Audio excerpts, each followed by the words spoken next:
Hey folks, here we are again, Eli and I, here at the second building, Kalamazoo Air Zoo here in Kalamazoo. This used to be the whole thing back in the day. This used to be the whole zoo. And now they rebuild the aircraft in here. We're going to see some of that. There's an F-4 Phantom parked right over here. Now these are just static displays. The Phantom is parked right next to a MiG-21, and there's a Mohawk out there from the Cold War. Over here we have some more Cold War and a Korean War jets. And we'll go up here and look a little closer. Be right back. You can see here on the sidewalk as we walk into this facility, there are black aircraft, stealthy looking, painted here. Might see something that looks like that inside. Here's a Canberra bomber. Used those back in Vietnam. There's the control tower here, looking right out at runway 1735. And we're gonna go right inside this facility here. It's noon. It's the first Saturday of the month, and they're blowing / testing the civil defense or tornado sirens. They do it every first of the month on Saturdays. You'll hear the drone go on and on for a minute. Hear the horn? Here is the famous logo, the Kalamazoo Air Zoo. Bearcat, Hellcat, Wildcat, the Flying Tigers, and of course the others to go along with it. I'm going to go over here and see a jet taking off right now. Taking off on 17.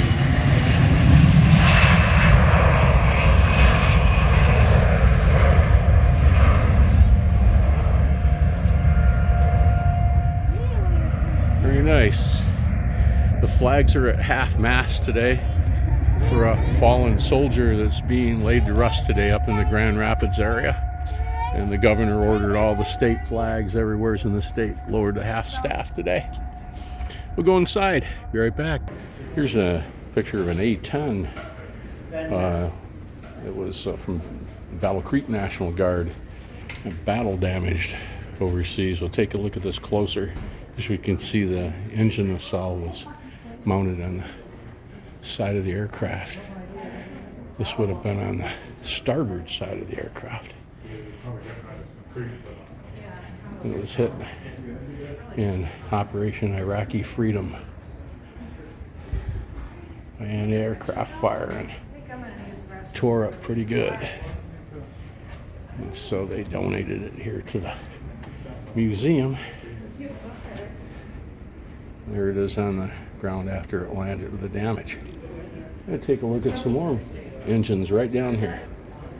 Really cool little display of small aircraft engines and mock-ups. And of course the real things. Pretty cool.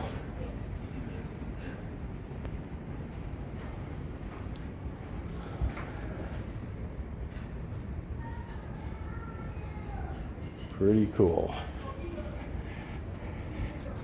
You don't see any of these anymore.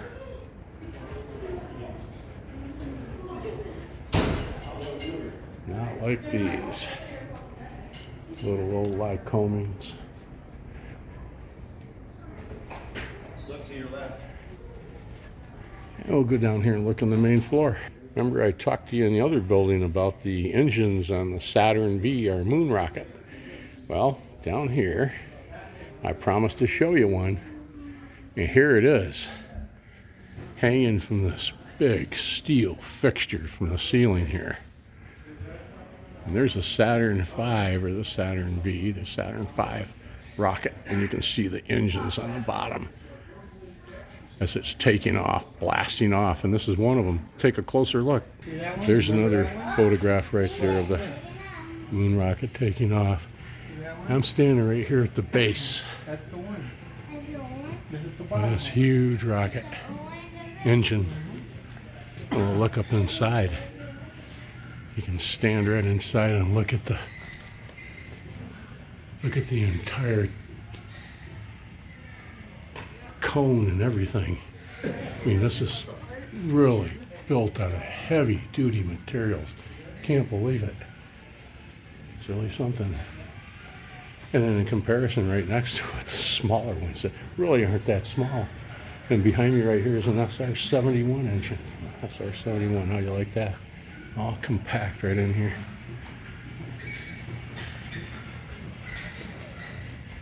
Pretty cool, huh? An A-6. Making a little bit of a shot of that large Saturn engine. Here's those dive bombers like I showed you that they had restored in the other room. I mean in the other building, going after this ship in the Pacific. You can see his dive brakes extended and he's going down ready to release a bomb on him. And over here you can see they're working on a warbird. This is where they raised them from the bottom of Lake Michigan. And this one you can see is the wings are off. It's just the center of the fuselage. And the bottom of the wing spars, it's standing up on its edge. You can see the landing gear struts right there. That's really cool. A lot of work. And you can see the aircraft right here on the drawing. When they're done, that's what it's going to look like. And let's look around the corner here a second. Oh, you can see the tail, the cockpit, and the tail back there. Remember, this is laying on its side. The wings, this was a folding wing carrier plane. And the wings would be folded up right here. And that part of the wing is, they have someplace else here. And we might be, oh, there they are in the back. They're on tables here in the back. They're laying on the tables right there. There are the wings. Yep. Yeah, let's proceed. See what else we can find here in the air zoo. There's always something. Here the guys are getting up in the cockpit of the helicopter. Oh, here's a plane that they are just finishing up with. This is the FM2 Wildcat. We've seen one of those in the other room. I believe they have a Bearcat in here too. But they're finishing up on this one. Look what this looked like. It's gone from that to this. And this does not happen overnight. Thousands of hours before one of these will be ready to take flight again. And a whole bunch of money. They recovered this one from Lake Michigan in 2012. Very, very cool. Here's parts of it right here as well. Ailerons and so forth. And back here they're working on other parts. There's a little paint shop. We'll take a closer look. You're right, Web. Go get it. More of the important parts being primed and prepped.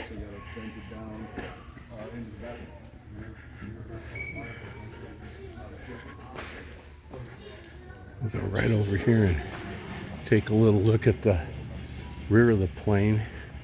You can see the wing back there again. Some of the parts here. This beautiful plane that they're redoing. Now look at these parts that are all corroded right here in front of me. Okay, these are things I bet you they're going to have specially made, especially you get into these gears and bearings and so forth. Very, very cool. Very cool. And we'll keep going along here. Told you you'd see something that reminded you of those black outlines on the sidewalk coming in here. Their zoo has a 117, has its own Nighthawk. Pretty cool.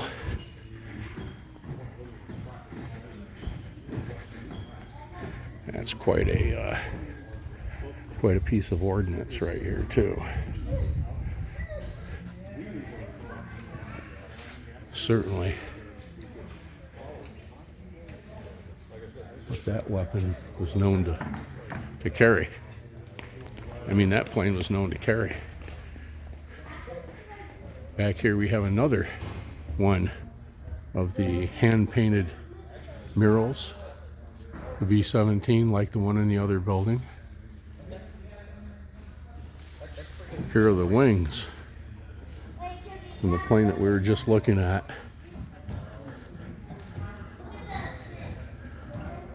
Pretty cool. They appear to have been prepped, painting. I bet you they're going to go in for final painting, maybe a couple more prep shots. Back here are some more pieces, corroded pieces and so forth from that aircraft. Very, very cool. Of course, this is a static display aircraft. You can see straight through it. There's nothing in it. These are just for static display, meaning that they look good on the outside, but they do not fly. Yeah, it's a really cool F-86 Sabre jet. Just looked right down the throat of it, the tail of it. This is a rocket sled. This would be placed on rails out in the desert. These turbojet engines would be fired off and this thing would take off across the desert. Pretty cool, huh? Somebody said that was also used in an aircraft as well, in a helicopter. And they use that as helicopter engines, but they use them in rocket sleds as well. That looks like it's from a helicopter. There's a MiG-15.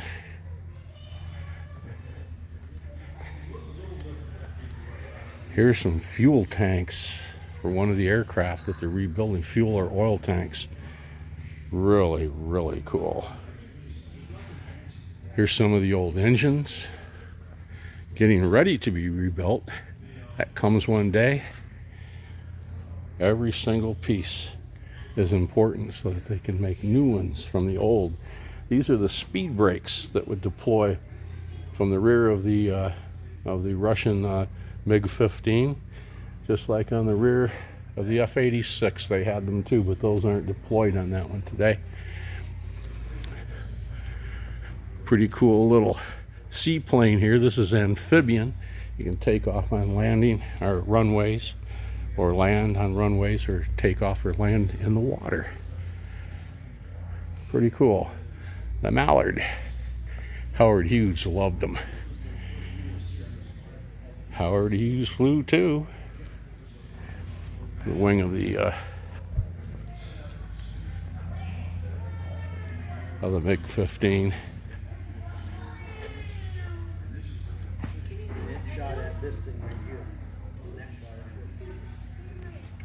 Go on here and take a look at a couple other aircraft.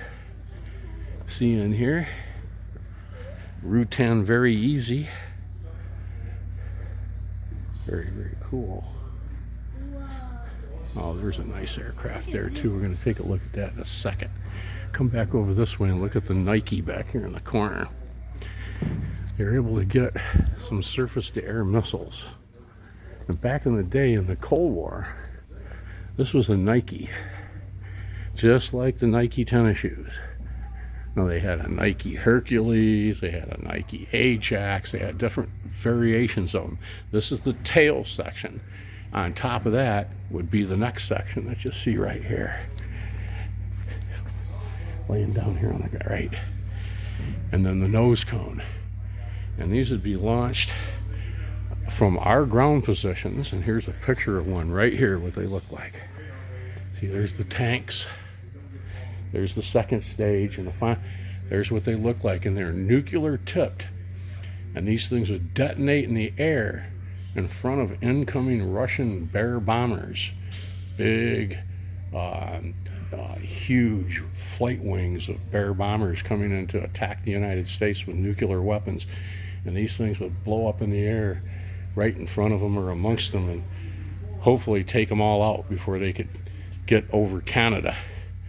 And we had these all over the place. And here's one of them right here. Of course, there's no payload, but it's a piece of history nonetheless, especially for those of us that lived through those days.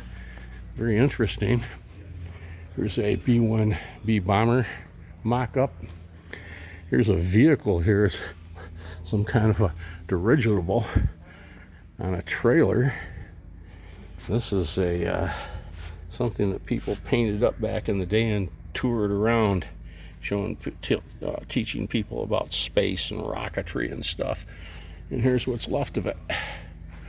Kind of like the Oscar Mayer mobile, a little bit different. Let's get a little picture of the front of this too. See these every day. You can see where the guy would drive it, I guess. Or no, you could sit up there. It was pulled by a vehicle. There's the fifth wheel right there, fifth wheel attachment for it. It's like a little semi. Here's a trainer. The teacher or instructor would sit here and work everything out that the pilot that would be sitting in here under the hood would be flying. IFR instruments. This is how they learned how to fly instruments. And quite a little thing here. They don't use these anymore, of course. This is way antiquity. Here it looks like a V2 rocket that von Braun invented. I believe this right here is the main stage of it right behind me here. And one day they'll put that together and have it painted and have a V2 display. Another cockpit display right here. We'll walk around this way. Take a look at the other aircraft here. An Allison J33 turbojet engine. This is a Cougar. Again, one of the Grumman cats, the Grumman Cougar. We've never seen this fly in the air shows. They've long retired these since they had these cat flights. Twin 20mm cannons right here. These were training aircraft. Right here was the gun port, one on each side. Very cool aircraft right here. Never seen this before. A Cirrus VK-30 cockpit view. Certainly a $1 million class aircraft when you hear Cirrus. It's serious dollars, but serious quality too. This is some good flying machinery. Very nice. Right here behind me is the tail end of the Nighthawk, the F-117. Pretty cool. I'm going to take a look at these cannons here on the front of the MiG-15. Tell you a little bit about these. You can see right here in the front, they have a 37mm cannon right there. Right over here, they have a 25mm cannon. And below that, they have a 20mm cannon. Now this little bugger would come in. It could hammer you with twin 23s and 137. Had quite a bit of firepower. The front of the F-86 Sabre had 6 50 caliber machine guns. You can see the firing ports right there. And we looked clean through this aircraft a minute ago. There's no engine in it. The other firing ports are right there. Yep. Walk underneath the 117 here, because the people that serviced this when it was at war, before this was retired and brought back to the States, they signed the inside of the bomb bay door. And you can see all of their names. Anybody that was associated with this aircraft during its deployments over in Desert Storm and so forth. And this is the bomb bay. This is looking up inside the bomb bay where that big bomb there would be stored, one on each side. And as you look around, you can see other names. And of course, these lights wouldn't have been installed in here then. That's pretty cool. Keep fingers clear when rod is retracting. You got to watch out for those fingers. Pretty cool. You can see the redundancy. There's two of everything in case one thing gets shot out. There's another one right below it to back it up. And that's how they do that. The Shaba. We'll be right back. Last time I seen any, there was a whole little storage hangar with them in there, heel to toe. Here's a 104.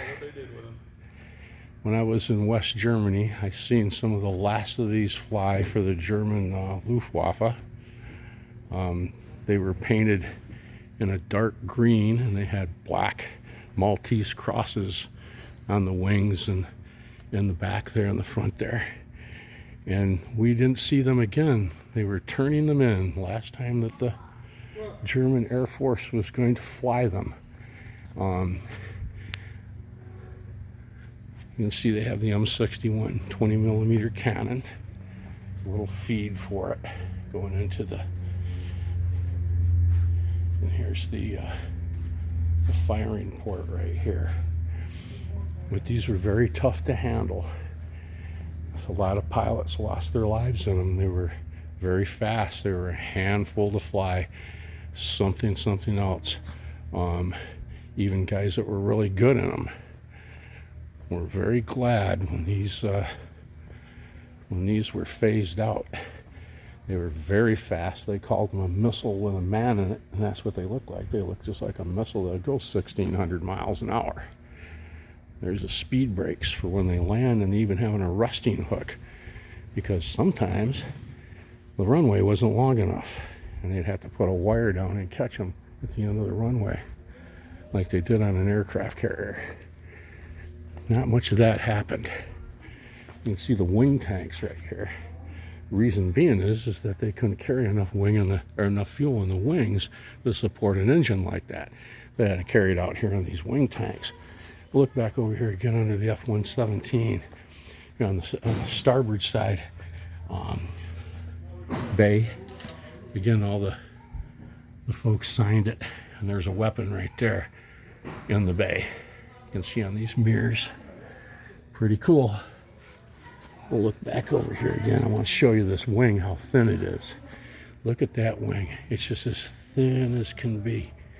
Right down there on it. There's hardly anything to it. There's some internal fuel storage, of course. Mostly everything is located here behind the cockpit as fuel, and then the big engine. And then, of course, out here on these wings, the wing tips. Some of these didn't have these tip tanks, but that was very few. You can see probably pictures and so forth of some that you'll see without them, but most of them went to tip tanks. This is the refueling probe. And again, the mid-air refueling would take place right here, and boy, they needed them too. These things just suck the fuel. But when you went, well, let's see, I believe it was 1,400 miles an hour these could hit.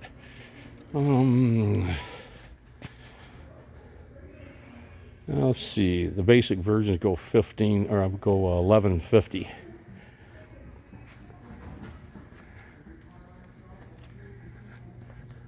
Let's take a look at the other side of it. You can see here in the front, the pitot tube has to be way out in the very front of the aircraft because it goes so fast it has to catch the air as it comes in pure without being disturbed by the aircraft itself. Isn't that something? A picture of it. Just like that. Really cool.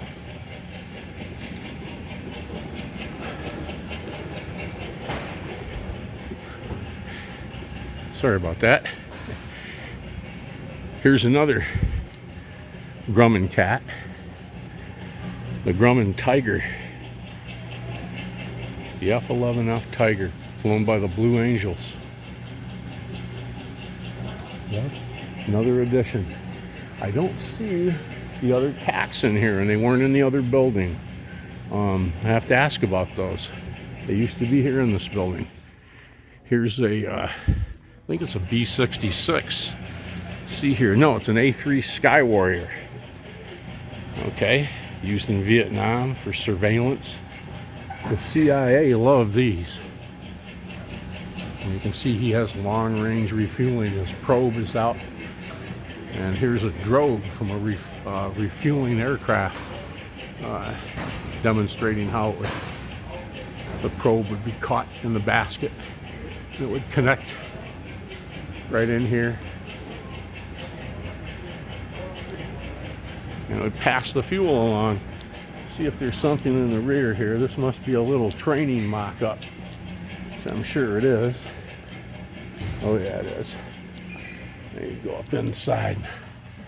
There's where they would be training in there. Pretty interesting. Okay, we'll take another little look here at a big engine from a B-29. Be right back. Okay, this is a Pratt & Whitney R4360 35 Wasp motor. It has 28 cylinders and it's air-cooled. There's 4 banks of 7 cylinders each. Total displacement, 4,360 cubic inches. Give you 3,500 horsepower at takeoff. It weighs 3,490 pounds. Take a look at this. Look at all those banks of cylinders in there. Again, this is what they had in the B-29s, type that they flew on Hiroshima and Nagasaki. The Super Forts. Look at that heated propeller. Of course, those big Super Forts, they had 4 of these engines. And that propeller, you see the engines right here are heated. These are boots going along the leading edge of these propellers. And these are heating bars.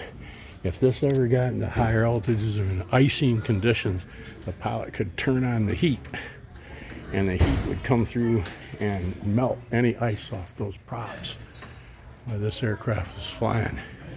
And you wouldn't have to worry about that. They had things like that. And oh, right here, electric de-icing boot right there.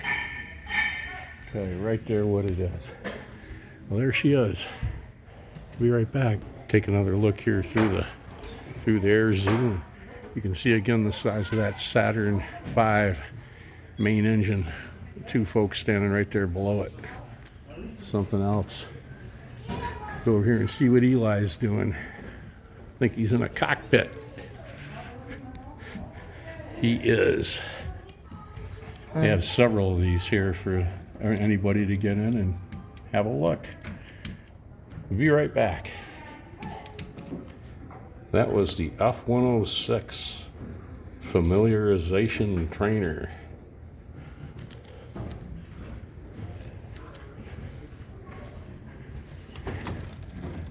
Pretty cool. Let's see if it has a Martin Baker ejection seat. Right here it is. Track assembly, F-106. Weber aircraft, Burbank, California. I don't see anything that says Martin Baker, but those are the guys that made the good ejection seats. There, my grandson's testing it out right there. Pull them back up, see what happens. Oh boy, it didn't do anything. You're going down. You better know how to land in the water. Be right back. Okay, folks, there you have it. A little walkthrough today. I asked him about the other cats that were here last time, and he didn't really know. He said he'd been here for 6 years and thought maybe they'd traded them, maybe they sold them, maybe they were in storage, but he didn't really know what to say about them. And so, okay, So that's the answer for now. I'll find out where's the rest of the cats. From Kalamazoo, the Air Zoo. You're here with Edward. My travels. My grandson Elijah right here behind me, hanging out with me today. Went and cleaned the church this morning. It's our turn again this month. And the Air Zoo in the afternoon. Can't beat that. Have a great day. Thank you for liking my videos and for subscribing. I sure appreciate it. I really do. Have a great and safe day.